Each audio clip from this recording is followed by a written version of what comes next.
Hello, YouTube. Falcon2762 here. Welcome back to part 3 or 4 of my audiobook, Peppermint Winter. Yes, it's finally returned. I actually did a recording this earlier, but then I really didn't feel like it. Then I had to delete it, but then I have to start over again. So if you hadn't seen part 1 or part 2, it is in the description below. Yes, below. But anyway, guys, let's go with part 3. Yes, we're returning back to Emily and Demix right now. Toast overlaid with delicious Emmentaler cheese, oozing across the perfect sliced salami topped with aromat yellow salt for flavoring, and finally a whip of Tommy mayonnaise centered in the middle. Demix licked his lips hungrily as he watched out for prying eyes that belonged to the ever-cruel and commanding wife of his. But thank God that Emily was out of sight, and Demix now had the free will to eat whatever he wants to eat. As said again, he was a food maniac and would go anything that is food-related. He didn't care about living healthy because he was already destroying his own body. According to Emily, he's currently certified as a nurse back in Beaver Creek, Ohio. Demix proclaimed that she was an annoying, broken recorder, the same command entering his ears over and over again, but he truthfully tries to ignore everything she says and tries his best to eat whatever he wants. But whatever you eat, it has to go somewhere, and that was the huge problem where Demix was diagnosed with constipation. He really is and referred to Demix time, and he only had the ability to go to the bathroom once a week, which was a really bad habit. About to take a bite, footsteps thumped downstairs as the kitchen door opened, and to Demix's relief, Emily's mother came in and found the sight of it very lovely. Demix, you're free to eat anything you want to. Just let me know what you need, and I can provide whatever you need. Best mom ever! Demix thought in glee as he smiled towards her in warm-hearted joy. With her mother doing the dishes, Demix quickly finished his sandwich in no less than 3 seconds, and obligingly set the plate down, dotted with toast crumbs next to the sink, making her say, why thank you. You're welcome, Demix smiled as he was about to climb the stairs to see Emily tapping her foot and clearing her throat in a crossed way. What did you have for dinner tonight, Dem? She asked sternly, her eyes reading the anxious face of Lobster Boy. He started nervously, swallowing in fear. Don't lie. I can read your mind that you had white toast sandwich topped with Emmentaler cheese, salami, and Tommy mayonnaise. I'm discouraged at you right now, Dem. Go back into the kitchen and help my mother make salad, now. But, no buts! Sorry guys, got a stammering frustration right there. With Emily fiercely pointing towards the door, Demix pouted in sadness and slowly trudged towards the kitchen. Guys. No!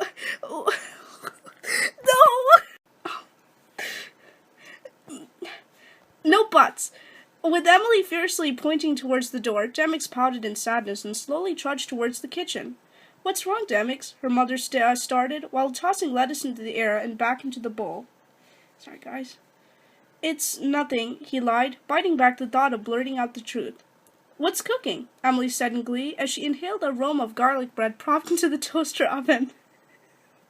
Just dinner, her mother smiled as she prepared to wash and cut tomatoes into evenly diced slices. You little bitch, don't you dare say the truth about my bathroom problem to her, Demix thought in fear as he crossed his fingers at his hope will come true. But it was too late for Emily leaned in and whispered something in her ear. You see, he has bathroom problems, so don't let him go near the fridge if one of us is not there to supervise. And make sure to give him greens and only and water. No meat, cheese, white stuff, and even the sugary juice. His element is water, but he's too selfish to drink it. Okay, I will, she nodded as she grabbed a bottle of dressing and poured it into in a circle on the salad. This is the first and last, Dem, Emily whispered with a warning to his ears. If you don't start listening, obeying, and even live healthy, you'll suffer the consequences in the future. Do you understand me? Yes, Demix muttered with a sigh. I understand. Good. Emily exhaled a sigh as she got up and brought the bowl to the table. With Demix serving each plate, Emily fought back by pouring twice the portion of salad onto his plate. That's not fair. How come I am more than you two? In that case, let's make it even, he complained with an important remark as he started lifting his plate and dumped half of it onto her mother's plate in a rudeful way. Demix! Emily screeched with anger as she aggressively glared at him. I told you to listen and you're disobeying me now. Do you actually want to die and not even exist anymore? We've gone through this problem for so many years and you're still refusing to listen. Shame on you, Demix, for you're actually destroying yourself. Pushing the plate forcefully towards him, she topped a few spoonfuls of salad to the mountains of green. There, eat now. Tears trickled down his cheek as he rolled a tomato grape around in the rim of his plate. I don't understand what's going on. Emily's mother watched the whole thing in confusion as her daughter sighed with impatience. He just has ADHD stubbornness in his mind, that's all. I see. Her mom nodded as she stood up and started collecting the plates, all of her except Demix, who still had the green mountain on his plate. The tip of the a lettuceberg showed no sign of a collapsing avalanche of romaine hard flakes to the rim. Emily watched a lobster boy carefully in progress. Boy, he was a slow eater, and there was no way to speed it up unless you bring in junk food, of course. Quick, she warned with a snap of her fingers. We have to drive to Basel. For what? Raising his head after dropping dressing sauce on his shirt, Emily sighed at his immature behavior. To attend the Gaelic church for the Christmas party. Now hurry up or we'll lose time. I thought it was the church in Stuttgart? Demix thought out loud while chewing his food noisily. Hours passed by as Demix decreased the mountain of green salad to a flat and plain field dotted with red tomato cows. Stopping his fork on a grape tomato, Demix eagerly brought it to another tomato and said in a childish voice, Moo. Demix! Emily scolded with a stern remark. Hurry up and finish. It's starting in 15 minutes.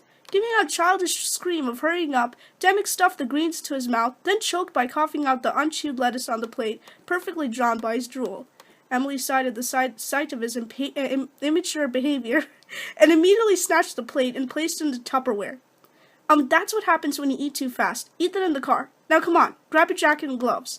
But what about your mom? Demix squeaked back in surprise, as they both climbed to his pilot, Emily behind the wheel. She'll come shortly, Emily reassured, as they both waited patiently for her mom to arrive. Finally, the door opened, and her mom gave out a shiver. It's cold everywhere. All right, let's go. Emily turned down the driveway as the pilot's headlights cut through the freezing shadows of the wavy roads, zigzagging through the village and hills. So, guys, that is chapter 4 or 5 of my story. I know it wasn't very good because I kept on having a laughing moment. Yeah, blame the captions. So I think I'll see you guys next time in part 4 or 5 or 6, whatever.